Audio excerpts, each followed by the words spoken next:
இது வந்து இந்த வீடியோ சீரிஸ்ல செகண்ட் பார்ட். இதுக்கு முன்னாடியே 10 கொஸ்டின்ஸ் ஜோஹோல கேட்டதை நம்ம போன வீடியோல டிஸ்கஸ் பண்ணியிருக்கோம். இது அதோட செகண்ட் வீடியோ. இந்த வீடியோல நம்ம 10 கொஸ்டின் டிஸ்கஸ் பண்ண போறோம். நான் ஆல்ரெடி சொன்ன மாதிரி தான், கோடிங் கத்துக்கிறது ஈஸி இல்லை, பட் கன்சிஸ்டண்டா பண்ணா ரொம்பவே சிம்பிளான ஒரு விஷயம் தான். ஸோ மறக்காம இங்க நீங்க சால்வ் பண்ற ஒவ்வொரு ப்ராப்ளமையும் நீங்களா கோட் பண்ணி அதை இந்த கமெண்ட் செக்ஷன்ல பேஸ்ட் பண்ண பாருங்க. ஏன் நான் கமெண்ட் செக்ஷன்ல பேஸ்ட் பண்ணணும்னு சொல்றேன்னா, அப்பதான் உங்களுக்கே வந்து அதை ட்ராக் பண்றதுக்கு ஈஸியா இருக்கும். இப்போ வாங்க, லெட்ஸ் கெட் ஸ்டார்டட். இப்போ இந்த செக்ஷன்ல நம்ம பார்க்க போறது எல்லாமே ஜோஹோல கேட்ட ப்ராப்ளம்ஸ். ஸோ ஜோஹோல கேட்ட ப்ராப்ளம்ஸ் எல்லாமே நம்ம இந்த செஷன்ல சால்வ் பண்ண போறோம். அதுல நம்ம ஃபர்ஸ்ட் ப்ராப்ளமா எடுத்துக்கிறது என்னன்னா, replace every element with greatest element on the right side.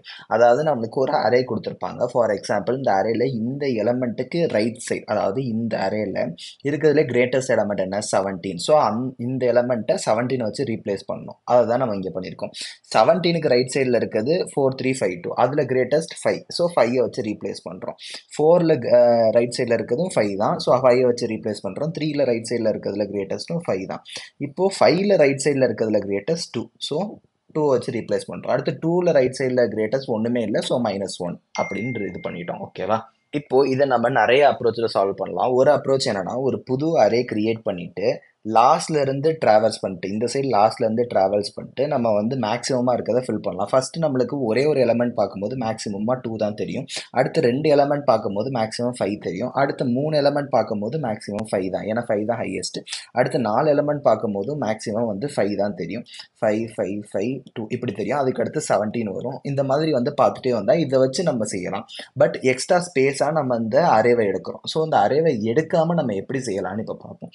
First நான் என்ன பண்ணியிருக்கேன், ஒரு இன்டீஜர் வேரியபிள் எடுத்துக்கிறேன். ஓகேவா? என்னன்னு ஒரு வேரியபிள் எடுத்துக்கிறேன் அரே லென்த்துக்கு. அதுக்கப்புறம் மேக்ஸ் ரைட்டுன்னு ஒரு வேரியபிள் எடுத்துக்கிறேன். அது என்னன்னா லாஸ்ட் எலமெண்ட். இப்போ இங்கே பார்த்தீங்கன்னா 2 தான் வந்து 5க்கு லாஸ்ட் எலமெண்ட். ஸோ என்னவா இருந்தாலும் அந்த மேக்ஸ் ரைட்டுன்னு இருக்கிறது தான் வந்து இப்போதைக்கு லார்ஜஸ்ட் எலமெண்ட். ஸோ அதை நான் வந்து எடுத்து வச்சுக்கிறேன். ஓகேவா? அதுக்கப்புறம் எனக்கு தெரியும், நான் லாஸ்ட் எலமெண்ட்டுக்கு எதை ரீப்ளேஸ் பண்ணாலும் அதுக்கு ரைட்டில் ஒன்றுமே இல்லை. ஸோ நான் -1 தான் எழுத போகிறேன். ஸோ நான் அதை மாற்றி வச்சுட்டேன். அரே ஆஃப் n - 1 = -1 மாற்றிட்டேன். இப்போ நான் என்ன பண்ணுறேன், ஃபார் லூப்பில் n - 2ல இருந்து i = 0 வரைக்கும் ட்ராவல்ஸ் பண்ணுறேன். இப்போது நான் இந்த 5 பொசிஷனை மாற்றணும். இந்த 5 பொசிஷனை மாற்ற எனக்கு 2 தான் நான் மேக்ஸ் ரைட்டில் ஸ்டோர் பண்ணி வச்சுட்டேன். ஸோ இந்த 5-ஐ டெம்ப்னு ஒரு வேரியபிளில் 5-ஐ ஸ்டோர் பண்ணிவிட்டு 5 இருக்க பொசிஷனில் 2-வை அப்டேட் பண்ணிவிட்டு மேக்ஸ் ரைட்டை அப்டேட் பண்ண போகிறேன். இந்த மேக்ஸ் ரைட்டை எப்படி அப்டேட் பண்ண போகிறேன், 5லையும் 2லையும் எது மேக்ஸோ அதை மேக்ஸ் ரைட்டில் ஸ்டோர் பண்ண போகிறேன். ஸோ இப்போ மேக்ஸ் = 5ன்னு வந்துருச்சு. இங்கே வந்து 2 வந்துருச்சு. இப்போ நான் அடுத்து எதை அப்டேட் பண்ணணும், 3-ஐ அப்டேட் பண்ணணும். ஸோ 3-ஐ எடுக்கிறேன். டெம்பில் வந்து 3-ஐ ஸ்டோர் பண்ணுறேன். 3 இருக்க வேண்டிய பொசிஷனில் மேக்ஸ் ரைட்டை ஸ்டோர் பண்ணுறேன். மேக்ஸையும் இப்போ அப்டேட் பண்ண ட்ரை பண்ணுறேன். மேக்ஸ் எப்படி அப்டேட் பண்ணணும், 5 and 3ல் மேக்ஸ் எது 5 தான். ஸோ மேக்ஸ் வந்து சேஞ்சே ஆகாது, 5ஆக இருக்கும். அடுத்து இப்போ 4க்கு வரேன். அதே மாதிரி வந்து டெம்ப் இருக்க இடத்துல 4-ஐ ஸ்டோர் பண்ணுறேன். 4 இருக்க இடத்துல மேக்ஸை ஸ்டோர் பண்ணுறேன். மேக்ஸ் கண்டுபிடிக்கிறேன், எதுவுமே அப்டேட் ஆகாது. 17 வரும்போது டெம்ப் = 17. 17 இருக்க படத்தில் மேக்ஸ் என்னது 5. அப்போ 17 இருக்க இடத்துல இப்போ 5 ஸ்டோர் ஆகணும். அப்போ மேக்ஸ் அப்டேட் ஆகணுமா, max = max of 17, 5. So 5 update ஆயிடுச்சு, 17 அப்டேட் ஆயிடுச்சு. மேக்ஸ் = 17. அதனால தான் 16 இருக்க எடுத்த வேண்டியதில் 17 வந்திருக்கு. அவ்வளோதான், சிம்பிள் இந்த ப்ராப்ளம். இதோட டைம் காம்ப்ளெக்சிட்டி என்னன்னு பார்த்தீங்கன்னா O(n) தான். ஏன்னா ஒரே ஒரு லூப் தான் நம்ம வந்து ரன்னே பண்ணுறோம். அதுக்கப்புறம் ஸ்பேஸ் காம்ப்ளெக்சிட்டியும் O(1) தான். ஏன்னா நம்ம எந்த எக்ஸ்ட்ரா ஸ்பேஸுமே எடுக்கலை. ஓகேவா? இப்போ நம்ம அடுத்து சால்வ் பண்ண போகிற ப்ராப்ளம் என்னன்னா, find whether the given number is palindrome or not. இது வந்து ரொம்பவே சிம்பிளான ப்ராப்ளம் தான். பட் இங்கே ட்ரிக்கி பார்ட் என்னன்னா, நம்ம அரேஸோ ஸ்ட்ரிங்ஸோ யூஸ் பண்ணக்கூடாது. இந்த மாதிரி ப்ராப்ளம்ஸை எப்படி சால்வ் பண்ணலாம் அப்படின்றத பார்ப்போம். இப்போ நான் ஃபஸ்ட்டு ஒரிஜினல் நம்பர்னு ஒரு வேரியபிளில் எனக்கு கொடுத்த நம்பரை ஸ்டோர் பண்ணி வச்சுக்கிறேன். ரிவர்ஸ் நம்பர்ன்ற வேரியபிளில் நான் இந்த ரிவர்ஸ் நம்பரை கண்டுபிடிச்சி, இப்போ 1 2 3 4 5 நம்மளுக்கு ஒரிஜினல் நம்பர்னா, நான் 5 4 3 2 1ன்னு அரே இல்லை ஸ்ட்ரிங் யூஸ் பண்ணாமல் இந்த ரிவர்ஸ் நம்பரில் வச்சு இந்த ரெண்டுமே ஈக்குவலாக இருக்கா அப்படின்னு கண்டுபிடிக்கணும். ஓகேவா? இப்போ நான் என்ன பண்ணுறேன், while number is greater than 0-வா இருந்தால் நம்மளுக்கு எப்படி லாஸ்ட் டேர்மை மட்டும் பிரிக்கணும் அப்படின்றது தெரியும். 1 2 3 4 5ல் மாடுலோ ஆஃப் 10 போட்டால் ஃபஸ்ட்டு 5 வருமா, இந்த 5-ஐ ரிவர்ஸ் நம்பரில் ஸ்டோர் பண்ணி வச்சுட்டேன். ஓகேவா? ரிவர்ஸ் நம்பரில் ஸ்டோர் பண்ணி வச்சதுக்கப்புறம் நான் என்ன பண்ணுறேன், ரிவர்ஸ் நம்பர் இன்டூ 10 + டிஜிட். இப்போதைக்கு இது தேவையில்லை, இந்த டிஜிட்டை மட்டும் நம்ம ஸ்டோர் பண்ணி வச்சுருக்கோம். ஓகேவா? இப்போ ரிவர்ஸ் நம்பரில் என்ன இருக்குது, ரிவர்ஸ் நம்பர்ல 5 இருக்கு. இப்ப அடுத்து என்ன போகுது? அடுத்து வந்து 1 2 3 4 போகுது. அது மாடுலோ 10 வந்தா 4 வரும். ஓகேவா? இப்போ ரிவர்ஸ் நம்பர்ல நான் ஆட் பண்ணணும் இந்த டிஜிட்ட ஆட் பண்ணா 5 + 4 9ன்னு மாறிடும். எனக்கு அப்படி மாறக்கூடாது. எனக்கு என்ன மாறணும்னா 54 இந்த மாதிரி மாறணும். ஸோ அதுக்கு நான் என்ன பண்றேன்? ஆல்ரெடி ரிவர்ஸ் நம்பர்ல இருக்குல்ல, அந்த நம்பர் இன்டூ 10, அப்ப வந்து ரிவர்ஸ் நம்பர் 50 ஆயிரும். + 4 அப்பனா வந்து இப்ப என்னாச்சு? Reverse number equal to 54. இதே மாதிரி அடுத்து 1 2 3 வரும். 3 டிவைட் பண்ணும்போது 54 இன்டூ 10 540 + 3, அப்போ 543. அடுத்து வந்து 2 வரும், 1 வரும். இப்போ ரிவர்ஸ் நம்பர் ஃபுல்லா நம்மளுக்கு கிடைச்சிருச்சு. ஓகேவா? இப்போ இந்த ரிவர்ஸ் நம்பரையும் ஒரிஜினல் நம்பரையும் கம்பேர் பண்ணி பார்க்குறோம்.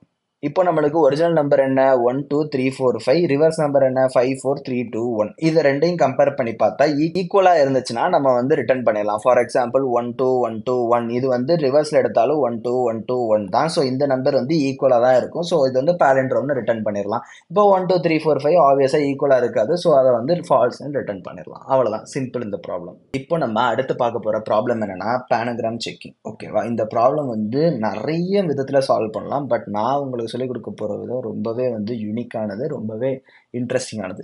ஓகேவா? இப்போ நம்மளுக்கு பேனகிராம்னா என்னன்னு பார்ப்போம். ஒரு ஸ்ட்ரிங் கொடுத்துருப்பாங்க. அந்த ஸ்ட்ரிங்ல வந்து எல்லா கேரக்டர்ஸுமே இருந்துச்சுன்னா, ஆல்பபெட்ல ஏல இருந்து இசட் வரைக்கும் இருந்துச்சுன்னா அது ஒரு பேனகிராம். இல்லைன்னா வந்து அது ஃபால்ஸ். ஓகேவா? அவ்வளவுதான், சிம்பிள். ஸோ நம்ம இப்போ என்ன பண்ண போறோம்னா ஒரு செட் கிரியேட் பண்ண போறோம். ஒரு செட்டை கிரியேட் பண்ணிட்டு ஃபார் லூப்ல கேரக்டர் சிஹெச்ல இருந்து எல்லா அந்த லோயர் கேஸ்ல அரேயோட லாஸ்ட் வரை டிராவல்ஸ் பண்ண போறோம். ஓகேவா? அப்பனா அதுல ஒவ்வொரு கேரக்டரா ஏபிசி இந்த மாதிரி கிடைச்சிடும். ஓகேவா? இதை நம்ம என்ன பண்ண போறோம்? இஃப் அந்த கேரக்டர் வந்து ஏல இருந்து இசட் குள்ள இருந்துச்சுன்னா நம்ம ஆல்பபெட்ல ஆட் பண்ண போறோம். ஆட் பண்ணிட்டு நம்மளுக்கு அந்த ஹேஷ் செட்டோட சைஸ் வந்து 26 இருந்துச்சுன்னா நம்ம ரிட்டர்ன் பண்ண போறோம். ஏன்னா ஹேஷ் செட்ல டூப்ளிகேட்ஸ் நாட் அலவுட் அந்த ஃபார்முலேட் நம்ம யூஸ் பண்ண போறோம். டூப்ளிகேட்ஸ் நாட் அலவுட்னால நம்மளுக்கு ஏபிசி மறுபடியும் ஏ வந்தா இந்த ஏபிசியில் 3 கேரக்டர் தான் ஆட் ஆகும். ஏன்னா ஏபிசி ஏ வந்து டூப்ளிகேட். ஏல இருந்து இசட் வரை 26 கேரக்டர் தான் இருக்கு. ஸோ ஆல்பபெட் டாட் சைஸ் 26 வந்துச்சுன்னா அந்த பேனகிராம் வந்து ட்ரூ, இல்லைன்னா ஃபால்ஸ்ன்னு சொல்றோம். அவ்வளவுதான், சிம்பிள். அடுத்து நம்ம சால்வ் பண்ண போற ப்ராப்ளம் என்னன்னா remove duplicates characters from string. ஓகேவா? இப்போ நம்ம இன்புட்டா இங்க A A A B B B C C சின்னு ஒரு டூப்ளிகேட்ஸ் நிறைஞ்ச ஒரு ஸ்ட்ரிங் கொடுத்துருக்காங்க. அதுல இருந்து அவுட்புட்டா நம்ம ஏபிசி மட்டும் ரிட்டர்ன் பண்ணணும். ஓகேவா? இப்போ நான் என்ன பண்றேன்? நம்மளுக்கு கொஸ்டின்ல டூப்ளிகேட்ஸ் அப்படின்னு கேட்டாலே இல்லை யூனிக் இந்த மாதிரி கேட்டாலே நம்மளுக்கு ஞாபகம் வர வேண்டியது என்னன்னா செட். ஓகேவா? செட்ல தான் வந்து யூனிக்கா இருக்கும், எல்லாமே டூப்ளிகேட்ஸ் எதுவுமே இருக்காது. ஸோ அதுக்கு நான் வந்து ஒரு செட் கிரியேட் பண்றேன். அதுக்கப்புறம் அது வந்து லிங்க்டு ஹேஷ் செட்டா இருக்கு. ஏன்னு நான் வந்து சொல்றேன். ஓகேவா? செட் கிரியேட் பண்ணிட்டேன். ஒரு ஸ்ட்ரிங் பில்டர் வந்து ரிசல்ட்டுக்காண்டி கிரியேட் பண்ணிட்டேன். நான் ஒவ்வொரு கேரக்டரா இந்த இதுல வந்து டிராவல்ஸ் பண்ணிட்டே போறேன். டிராவல்ஸ் பண்ணிட்டே போயிட்டு அதெல்லாம் வந்து செட்ல ஆட் பண்ணிட்டே வரேன். ஒவ்வொரு இப்போ ஏ பி பி சி சி இருக்கு. ஃபர்ஸ்ட் ஏவை ஆட் பண்றேன், ஆட் ஆயிருச்சு. அடுத்து ஏ ஆட் ஆகாது, ஏன்னா வந்து டூப்ளிகேட்ஸ் அலவுட் இல்லை. பி ஆட் ஆகும், சி ஆட் ஆகும். ஓகேவா? இப்போ நம்ம வந்து ஏன் லிங்க்டு ஹேஷ் செட்டா கிரியேட் பண்ணோம்னா இந்த ஏபிசி செட்ல இருக்கு. பட் செட்டோட ப்ராப்பர்ட்டி என்ன? இந்த ஏபிசி வந்து ஏபிசின்ற ஆர்டர்லேயே இருக்காது. வேற ஏதாவது ஆர்டர்ல ஒவ்வொரு வாட்டியும் பிசிஏ சிபிசி இந்த மாதிரி மாறிட்டே இருக்கும். ஆனால் லிங்க்டு ஹேசட் என்ன பண்ணும்னா அந்த ஏபிசியை என்ன ஆர்டரில் இன்சர்ட் பண்ணோமோ அதே ஆர்டரில் சேவ் பண்ணி வச்சுருக்கோம். நம்ம ஏற்கனவே வந்து ஹேசட் படிக்கும் போதே இதை படிச்சிருந்தோம். ஸோ லிங்க்டு ஹேசட் வந்து அந்த ஆர்டரில் சேவ் பண்ணி வச்சிருக்குன்றதுக்காண்டி நம்ம லிங்க்டு ஹேசட் கிரியேட் பண்ணியிருக்கோம். இப்போ அதை அப்படியே வந்து ரிசல்ட்டில் அப்பெண்ட் பண்ணி நம்ம வந்து ஸ்ட்ரிங்காக மாற்றி பிரிண்ட் பண்ணிடுறோம். அவ்வளோதான், சிம்பிள். இப்போ இந்த கொஸ்டின்ல நம்ம என்ன பார்க்க போறோம்னா நம்மளுக்கு வந்து இன்புட்டா ஒரு ஸ்ட்ரிங் கொடுத்துருக்காங்க. ஹி டிட் அ குட் டீட் அந்த மாதிரி ஒரு ஸ்ட்ரிங் கொடுத்துருக்காங்க. அதுல சில வேர்ட்ஸ் வந்து பேலண்ட்ரோம் வேர்ட்ஸ். டெட் வந்து பேலண்ட்ரோம், டீட் வந்து பேலண்ட்ரோம், மலையாளம் வந்து பேலண்ட்ரோம், இந்த மாதிரி சில பேலண்ட்ரோம் வேர்ட்ஸ் இருக்கு. அதெல்லாம் ரிமூவ் பண்ணிட்டு நம்ம பிரிண்ட் பண்ணணும். For example he did a good டீட்னா ஹி குட், ஹரி ஸ்பீக்ஸ் மலையாளம்னா ஹரி ஸ்பீக்ஸ், இந்த மாதிரி பிரிண்ட் பண்ணணும். ஸோ அதுக்கு நம்ம என்ன பண்ண போறோம்னா இதே மாதிரி ஸ்ட்ரிங் வேர்ட்ஸ் அப்படின்ற ஸ்ப்ளிட் ஃபங்க்ஷன் யூஸ் பண்ணி அந்த வேர்ட்ஸ் எல்லாம் ஸ்ப்ளிட் பண்ணி ஒரு அரேல ஸ்டோர் பண்ணிக்கிறோம். அந்த ஸ்ப்ளிட் ஃபங்க்ஷன்ஸ் யூஸ் பண்ணி நம்ம பின்னாடியும் ஒரு ப்ராப்ளம் பண்ணுவோம். அந்த ஸ்ப்ளிட் ஃபங்க்ஷன் என்ன பண்ணுவோம்னா ஒரு ஸ்ட்ரிங் இருக்குது. இப்போ ஏபிசி ஸ்பேஸ் ஏபிசி அப்படின்னு தான் இந்த ஸ்பேஸை வச்சு ஸ்ப்ளிட் பண்ணுறோன்னா அந்த கொடுத்துருக்க உள்ள கொடுத்துருக்கத வச்சு ஸ்ப்ளிட் பண்ணும். இப்போ ஏபிசி ஸ்பேஸ் ஏபிசினா இது ரெண்டையுமே 2 அரே எலமெண்ட்டாக மாற்றி இது பண்ணிடும். அதுக்கப்புறம் ரிசல்ட்டில் வந்து நம்ம ஒரு ஸ்ட்ரிங் பில்டர் கிரியேட் பண்ணி வச்சுருக்கோம். இப்போ இந்த ஸ்ட்ரிங் வேர்ட்ஸை ட்ராவர்ஸ் பண்ணி இஸ் பேலண்ட்ரோமான்னு செக் பண்ணுறோம். அதுக்கு ஒரு ஃபங்க்ஷன் எழுதியிருக்கும். பேலண்ட்ரோம் எப்படி செக் பண்ணணும்னு நம்மளுக்கு ஆல்ரெடி தெரியும். எப்படி செக் பண்ணுறோம்? லெஃப்ட் பாயிண்டர் ரைட் பாயிண்டர் வச்சுட்டு ரெண்டுமே நாட் ஈக்குவல் டுனா ஃபால்ஸு, லெஃப்ட்டை இன்க்ரீஸ் பண்ணிவிட்டு ரைட்டை இன்க்ரீஸ் பண்ணிட்டே வருவோம். எந்த இடத்துலையுமே ஃபால்ஸ் வரலன்னா அது ட்ரூவை ரிட்டர்ன் பண்ணும். அவ்வளோதான். இப்படி ஒவ்வொரு வார்த்தையாக பேலண்ட்ரோமான்னு செக் பண்ணிவிட்டு ஒருவேளை பேலண்ட்ரோம் இல்லைன்னா ரிசல்ட்டில் அப்பன் பண்ணுறோம். ஸ்ட்ரிங் பில்டரில் எப்போயுமே அப்பன் ஃபங்க்ஷன் யூஸ் பண்ணி தான் அப்பன் பண்ணுவோம். எதுக்காக ஸ்பேஸையும் அப்பன் பண்ணுறோன்னா, ஏன்னா ஒவ்வொரு வேர்டு முடிஞ்சோடனே ஸ்பேஸும் வரணும். ஸோ ஸ்பேஸையும் அப்பன் பண்ணிட்டு ரிசல்ட் டு ஸ்ட்ரிங், அதுக்கப்புறம் ட்ரிம் வந்து எக்ஸ்ட்ரா ஸ்பேஸை ரிமூவ் பண்ணுறதுக்கு. ஓகேவா? இதை இப்போ நம்ம பிரிண்ட் பண்ணிட்டா முடிஞ்ச ப்ராப்ளம். ஓகேவா? சிம்பிள் தான். இப்போ நம்ம அடுத்து என்ன பண்ண போகிறோம்னா, reverse the given string keeping the position of the special characters intact. அதாவது நம்மளுக்கு இன்புட்டாக ஒரு ஸ்ட்ரிங் இருக்குது. இந்த ஸ்பெஷல் கேரக்டர் என்ன? இந்த கமா, அதுக்கப்புறம் இது கமாவும் ஸ்பெஷல் கேரக்டரை சேர்த்துக்கலாம். ஓகேவா? அதை வந்து மாற்றாமல் நம்ம வந்து ரிவர்ஸ் பண்ணணும். ஃபார் எக்ஸாம்பிள் இங்கே ஏஏயும் சிஏ மாற்றிருக்கோமா, டிஏயும் டிஏயும் மாற்றிருக்கோம். அவ்வளோதான். இது வந்து மாறிடுச்சு. இங்கே நம்ம இந்த டாலர் சிம்பரையும் இந்த கமாவையும் மாற்றலை. அதை எப்படி பண்ணலாம் அப்படின்றத பார்ப்போம். ஃபர்ஸ்ட் நம்மளுக்கு கொடுத்துருக்க ஸ்ட்ரிங்கை ஒரு கேர் அரேவாக மாற்றிக்கிறோம். எதுக்கு? ஈஸியாக ட்ராவர்ஸ் பண்ணுறதுக்கு. ஓகேவா? அதுக்கப்புறம் ஸ்டார்ட் பாயிண்டர் எண்ட் பாயிண்டர் வச்சுட்டோம். எப்போ எண்டை விட ஸ்டார்ட் கம்மியாக இருக்கோ அது வரை இந்த லூப் ரன் ஆகும். ஃபர்ஸ்ட் நம்ம என்ன பண்ணுறோம்னா, if character is letter or not first character வந்து லெட்டரா ஒரு டிஜிட்டா இல்லாத வரை நம்ம ப்ளஸ் ப்ளஸ் பண்ணிகிட்டே இருக்கோம்.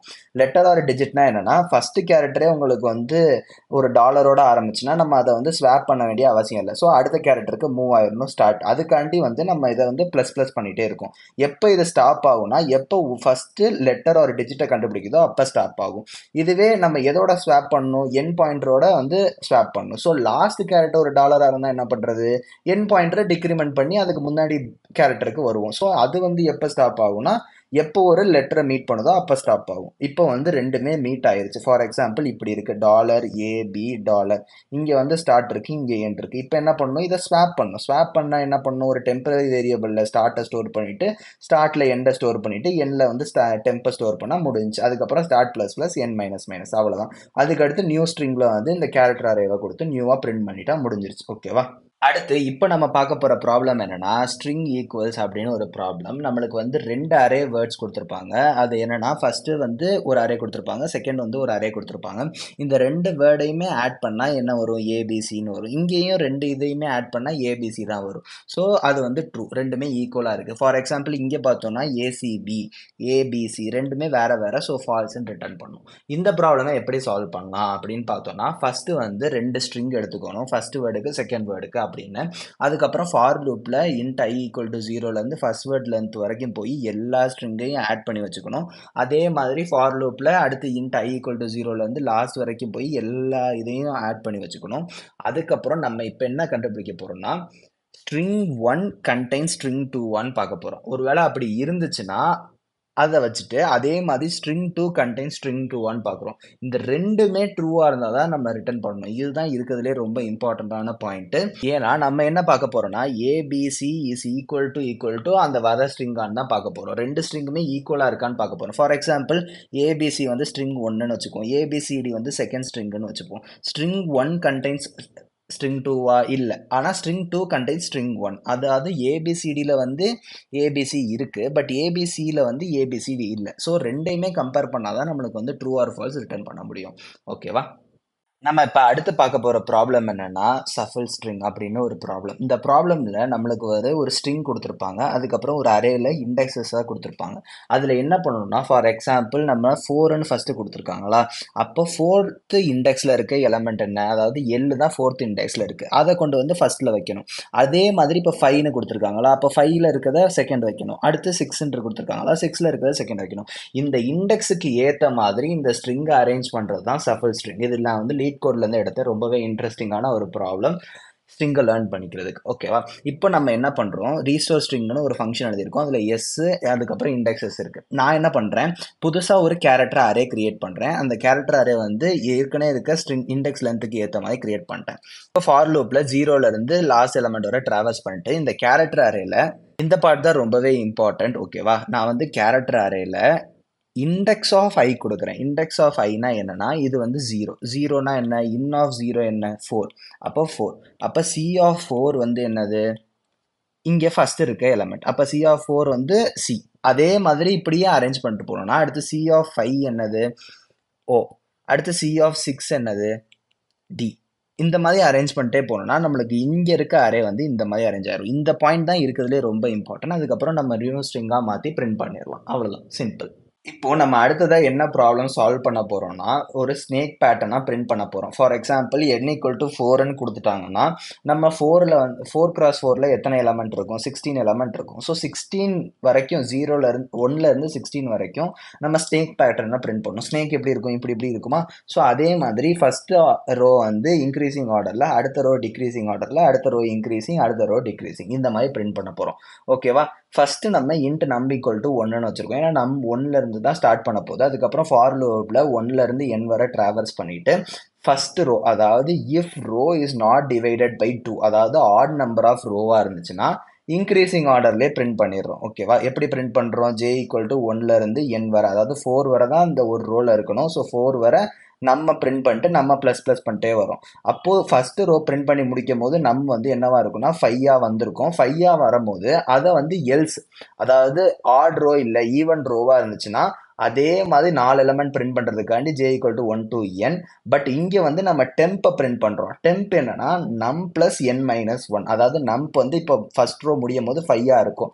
n என்ன? 4 மைனஸ் 1 என்ன? 8, அதாவது 8 வந்துருச்சா? இந்த 8ஐ பிரிண்ட் பண்ணிட்டு அப்படியே 8 டிக்ரிமெண்ட் பண்ணுறோம். அப்போ 8க்கு அப்புறம் 7, 6, 5 வரும். அதுக்கப்புறம் மறுபடியும் இதே ரூப்ல வந்து ரன் ஆயிட்டு கடைசியில் இப்போ இந்த ஃபார் லூப் முடியுதோ அப்போ மொத்தமாக அரே வந்து ரிட்டர்ன் பண்ணிடுறோம். அவ்வளோதான் இந்த ப்ராப்ளம். அடுத்து நம்ம பார்க்க போகிற ப்ராப்ளம் என்னன்னா twisted prime number. Twisted prime நம்பர்னா என்னன்னா நம்மளுக்கு ஒரு இன்புட் கொடுத்துருவாங்க. இங்கே 97ன்னு கொடுத்துருக்காங்களா, அதோட ரிவர்ஸ் என்ன? 79. இந்த ரெண்டுமே பிரைமாக இருந்துச்சுன்னா அதுதான் வந்து ட்விஸ்டட் பிரைம் நம்பர். ஓகேவா? இதுக்கு நம்ம ஃபர்ஸ்ட் 3 ஃபங்க்ஷன் எழுதுறோம். ஃபர்ஸ்ட் இஸ் ட்விஸ்டட் பிரைம்னு ஒரு ஃபங்க்ஷன் எழுதுறோம். அது வந்து ஒரு என்னன்ற ஒரு நம்பரை வாங்கிக்கும். இப்போ நான் வந்து எனக்கு கொடுத்துருக்க நம்பர் ஃபர்ஸ்ட் பிரைமான்னு செக் பண்ணுறேன். எனக்கு கொடுத்துருக்க நம்பரே பிரைம் இல்லைன்னா அங்கேயே நான் ஃபால்ஸ்ன்னு ரிட்டர்ன் பண்ணிடுவேன். ஒருவேளை கொடுத்துருக்க நம்பர் பிரைமா இருந்துச்சுன்னா நான் அதோட ரிவர்ஸ் கண்டுபிடிச்சு அதையும் பிரைமான்னு செக் பண்ணி அது ட்ரூவாக இருந்துச்சுன்னா ட்ரூன்னு ரிட்டர்ன் பண்ணுவேன், ஃபால்ஸாக இருந்துச்சுன்னா ஃபால்ஸ்ன்னு ரிட்டர்ன் பண்ணுவேன். ஓகேவா? புரிஞ்சா? இந்த ஃபங்க்ஷன் புரிஞ்சிருக்கும். ஓகேவா? இப்போது நான் இஸ் பிரைம்ன்ற ஃபங்க்ஷனை போவோம். இஸ் பிரைம்ன்றது என்ன கால்குலேட் பண்ணணும்னா எனக்கு இதில் வந்து பிரைமா இல்லையான்னு மட்டும் சொன்னால் போதும். எனக்கு வர நம்பர் 1 விட கம்மியாக இருந்தாலோ இல்லை 1 இருந்தாலோ ஃபால்ஸ் தான். ஏன்னா 0 and 1 is not a prime number. அதுக்கப்புறம் இப்போ 2லேருந்து வந்துச்சுன்னா நான் வந்து வர நம்பரோட ஸ்கொயர் ரூட் வரை கால்குலேட் பண்ணுறேன். இப்போ 64 அப்படின்னு இருக்குன்னா அதோட ஸ்கொயர் ரூட் என்ன? 8 வரை என்னால் கால்குலேட் பண்ண முடிஞ்சால் போதும். அதுக்கப்புறம் இருக்கிறதெல்லாம் ரிப்பீட்டிவ் நம்பர்ஸாக இருக்கனால ஸோ கால்குலேட் பண்ண வேண்டாம். இப்போ 2லேருந்து 8 வரை ஏதாவது ஒரு நம்பர் 64 வந்து டிவைட் பண்ணி அதோட ரிமைண்டர் வந்து 0 ஆச்சுன்னா அது வந்து பிரைம் நம்பர் கிடையாது. ஸோ அதை வந்து ரிட்டர்ன் ஃபால்ஸ் பண்ணிடுவேன். ஒருவேளை எதுவுமே டிவைட் பண்ணலன்னா ட்ரூ. இவ்வளோதான் பிரைம் நம்பருக்கான லாஜிக் தான் இதில் ரொம்பவே இம்பார்ட்டன்ட். அதுக்கப்புறம் ரிவர்ஸ் பண்ணுறது நம்மளுக்கு தெரியும். அந்த எண்ணை வந்து 0 இல்லாத வரை ரிமைண்டர் எடுத்துகிட்டே இருக்கணும். ரிமைண்டர் எடுத்து ரிவர்ஸோட 10 மல்டிப்ளை பண்ணி ஆட் பண்ணிட்டே இருக்கணும். ஏற்கனவே பார்த்தது தான். ஸோ எனக்கு வந்து இது வந்து ட்ரூவாக இருந்துச்சு, அதுக்கப்புறம் ரிவர்ஸுமே ட்ரூவாக இருந்துச்சுன்னா ட்ரூ பிரிண்ட் ஆகும், இல்லைன்னா ஃபால்ஸ். ரொம்பவே சிம்பிள் தான் இந்த ப்ராப்ளமும்.